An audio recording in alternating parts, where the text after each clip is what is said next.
حضرت محدث ابن جوزی نے لکھا ہے کہ حضرت حبیب اجمی ایک بزرگ تھے، ان کے پاس ایک شخص اکثر آتا تھا، بڑا مالدار تھا، ایک ہی بیٹی تھی، وہ بھی ٹانگوں سے معذور تھی۔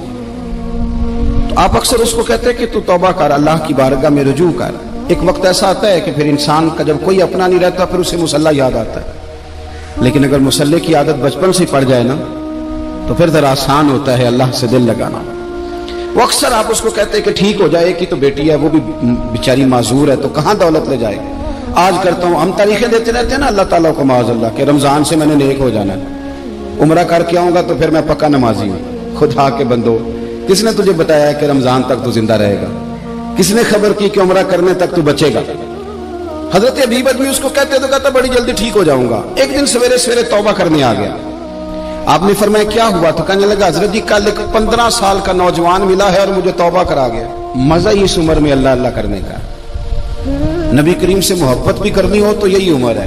عشق لگا سی کھیڈاں کھیڈ دی نوں تے پھر مینوں کھیڈاں بھل گئیاں، کجل پایا سی میں یار دے ویکھنے نوں، پھر او دی یاد وچ روندیاں ہی ڈل گئیاں۔ حیدر شاہ اس گلی کدے نہ رولدی پر ہن تے رولدی رول گئیاں۔ جن لوگوں نے ابو جہل کو قتل کیا تھا ان کی عمر بھی 15 سال تھی۔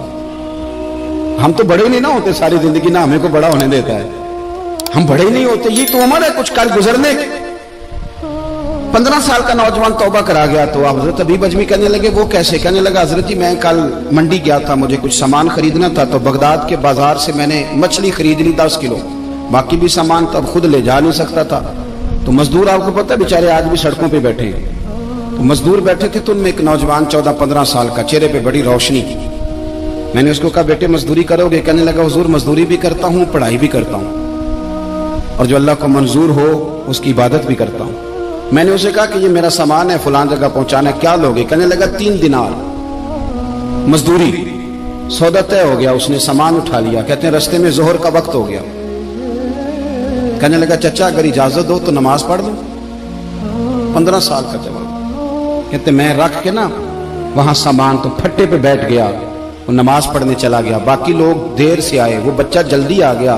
میں نے کہا بیٹے آپ جلدی آ گئے؟ کہنے لگے نفل چھوڑ دیے، آپ یہی نہ سمجھ لیں کہ کام چور ہے، میں بعد میں پڑھ لوں گا۔ کہتے ہیں وہ دوپہر کا وقت، رمضان بھی نہیں تھا، میں اس بچے کو نوجوان گھر لے گیا اور میں نے اپنی بیوی سے کہا کہ بڑا نیک ہے، نمازی ہے، اور راستے میں یہ بھی ہوا ہے کہ میں نے اسے ایک دفعہ کہا ہے کہ یہ مجھے تھوڑی دیر کے لیے دے دو، گرمی بڑی ہے، تمہیں پسینہ آ رہا ہے، میں اٹھا لیتا ہوں۔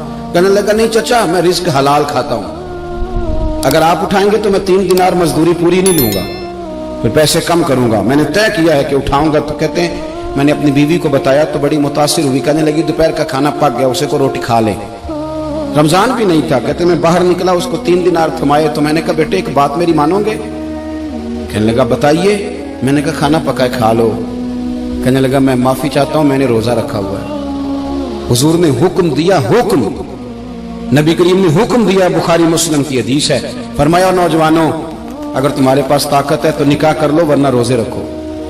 حکم دیا، یا نکاح اور یا روزے، یہ سرکار کا حکم ہے۔ بھائی نفلی روزہ نفس کی قوتوں کو کچلتا ہے، انسان میں نورانیت اور روحانیت لاتا ہے۔ کہتے وہ کہنے لگا میں نے روزہ رکھا ہے، میں اور متاثر ہو گیا۔ میں نے کہا اب کیا کرو گے؟ کہیں اور جانا ہے؟ کہنے لگا نہیں، میں جس دن 3 دینار کما لیتا ہوں پھر میں مزید لالچ نہیں کرتا، باقی وقت میں قرآن مجید پڑھتا رہتا ہوں یا نبی پاک پہ درود شریف پڑھتا رہتا ہوں۔ آپ بتائیں تو میں نے کہا کہ افطار میرے ساتھ کر لو۔ کہتے ہیں میں اسے مسجد چھوڑ آیا اور خود میں لوٹ آیا۔ افطار کے بعد میں اسے لایا، کھانا کھلایا، عشاء پڑھی، اس کا گھر دور تھا، میں نے ڈرائنگ روم کھول دیا، بیٹھک کھول دی، وہیں وہ سو گیا۔ میری 20 سال کی معذور بچی کبھی چل نہیں سکتی تھی، کوئی طبیب کوئی حکیم میں نے چھوڑا نہیں تھا اس کو دکھایا نہ ہو۔ ایک ہی بیٹی، وہ بھی معذور پیدائشی، اس کے کمرے میں گئے، میاں بیوی اسے کھانا کھلا اور بتایا بیٹے ایک نوجوان ہے، بڑا نیک ہے ہمارے گھر میں، آج بڑا پرہیزگار۔ پتہ ہے حضور نے کیا فرمایا؟ نبی کریم فرماتے ہیں جب نوجوان اٹھ کے تہجد پڑھتا ہے نا نوجوان، تو اللہ فرشتوں کے سامنے اس نوجوان پر فخر فرماتا ہے۔